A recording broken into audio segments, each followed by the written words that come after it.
ಕೆಆರ್ಪೇಟೆ ವಿಧಾನಸಭಾ ಕ್ಷೇತ್ರದಲ್ಲಿ ಮತದಾರರಿಗೆ ಭರ್ಜರಿ ಬಾಡೂಟ ಕೊಡಲಾಗಿದೆ. ಹುಟ್ಟುಹಬ್ಬದ ಹೆಸರಿನಲ್ಲಿ ಕೆಆರ್ಪೇಟೆ ಮನ್ಮೂಲ್ ನಿರ್ದೇಶಕ ಡಾಲು ರವಿ ನಿವಾಸದ ಬಳಿಯಲ್ಲಿ ಮತದಾರರಿಗೆ ಭರ್ಜರಿ ಬಾಡೂಟವನ್ನ ಕೊಟ್ಟಿದ್ದಾರೆ. 2028ರ ಚುನಾವಣೆ ಅಖಾಡಕ್ಕೆ ಈಗಿನಿಂದಲೇ ತಯಾರಿಯನ್ನು ಆರಂಭಿಸಿದ್ದು, ಹುಟ್ಟುಹಬ್ಬಕ್ಕೆ ಜನಸಾಗರವೇ ಹರಿದು ಬಂದಿದೆ. ನೆಚ್ಚಿನ ನಾಯಕನಿಗೆ ಹುಟ್ಟುಹಬ್ಬಕ್ಕೆ ಕೇಕ್ಗಳನ್ನು ತಂದು ಹಾರ ಹಾಕಿ ಶುಭ ಕೋರಿ ಕ್ಷೇತ್ರದ ಜನರು ಸಂಭ್ರಮ ಪಟ್ಟರು. ಜನರ ಪ್ರೀತಿ ವಿಶ್ವಾಸಕ್ಕೆ ಸದಾ ನಾನು ಚಿರಋಣಿ. ಜನರ ಸೇವೆಗಾಗಿ 2028ಕ್ಕೆ ನನ್ನ ಸ್ಪರ್ಧೆ ಖಚಿತ ಅಂತ ಹೇಳಿ ಡಾಲು ರವಿ ಅವರು ಹೇಳಿದ್ದಾರೆ. ಅದು ತುಂಬ ವರ್ಷದಿಂದ ವಾಡಿಕೆಯಾಗಿ ಸ್ಟಾರ್ಟ್ ಆಯ್ತು. ಅದು ಬರ್ತಡೇ ಮಾಡ್ಕೊಳ್ಳೋ ವಯಸ್ಸಲ್ಲಿ ಇರಲಿಲ್ಲ. ನಾನು 40ನೇ ವಯಸ್ಸು ಆದಮೇಲೆ ಸುಮಾರು ಜನ ಒಬ್ಬೊಬ್ರು ಇಬ್ಬೊಬ್ರು ಬಂದಾಗ ಶುರುವಾದದ್ದು ಈ ಒಂದು 6-7 ವರ್ಷದಿಂದ 8 ವರ್ಷ ಹತ್ತೈತೆ. ಸ್ವಲ್ಪ ದೊಡ್ಡ ಮಟ್ಟದಲ್ಲೇ ಇತ್ತು. ಆಯ್ತಾ ಬರೋರ ಸಂಖ್ಯೆ ವಿಶ್ವಾಸ ಜಾಸ್ತಿ ಬೆಳೆದಂಗೆ ಜಾಸ್ತಿ ಆದದ್ದು ಕಾಣ್ತಾನೆ.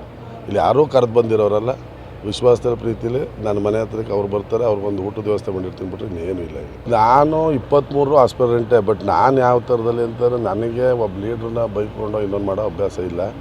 ಹಂಗಾಗಿ ನಮ್ಮ ನಾಯಕರಿದ್ದರು ಅಂತೇಳಿ ಟಿಕೆಟ್ಗೆ ನಾನು ಪ್ರಯತ್ನನೇ ಮಾಡಲಿಲ್ಲ. ಯಾಕೆಂದರೆ ಅವ್ರು ಇನ್ನೂ ಬದುಕಿದ್ದಾಗ ನಮ್ಮನ್ನು ಬೆಳೆಸ್ತವ್ರು ಅಂತೇಳಿ. ಅದಾದಮೇಲೆ ಬದಲಾದ ರಾಜಕಾರಣದಲ್ಲಿ ಪಾರ್ಟಿ ಬಿಟ್ಟೆ. ಯಾರೋ ಒಬ್ಬರು ಮಾಡಿದೆ, ಅವ್ರು ನಮ್ಮ ಜೊತೆ ಸ್ಪಂದಿಸ್ತಿಲ್ಲ. ಅದಾದ್ಮೇಲೆ ಮನ್ಮೂಲ್ ಬೆಳವಣಿಗೆ ನಿಮಗೆಲ್ಲ ಗೊತ್ತು. ನೋಡೋಣ, ಭಗವಂತ ನಿಚ್ಚೆ ಬರೆದಿದ್ರೆ ರಾಜಕಾರಣದಲ್ಲಿ MLA ಆದಷ್ಟೇ ಜನರ ಪ್ರೀತಿ ಇರೋದಿಲ್ಲ. MLA ಆಗದಿರೋರಿಗೆ ಜಾಸ್ತಿ ಇರ್ತದೆ. MLA ಆದರೆ ಒಂದು ಬಣ ಆಗೋಯ್ತೀವಿ, ಒಂದು 4 ಜನ ಕೆಲಸ ಮಾಡದೇ ಇದ್ದಾಗ ನಿಷ್ಠೂರ ಆಯ್ತೀವಿ. ಅದಕ್ಕಿಂತ ಚೆನ್ನಾಗಿದ್ದೀನಿ ಇವತ್ತು.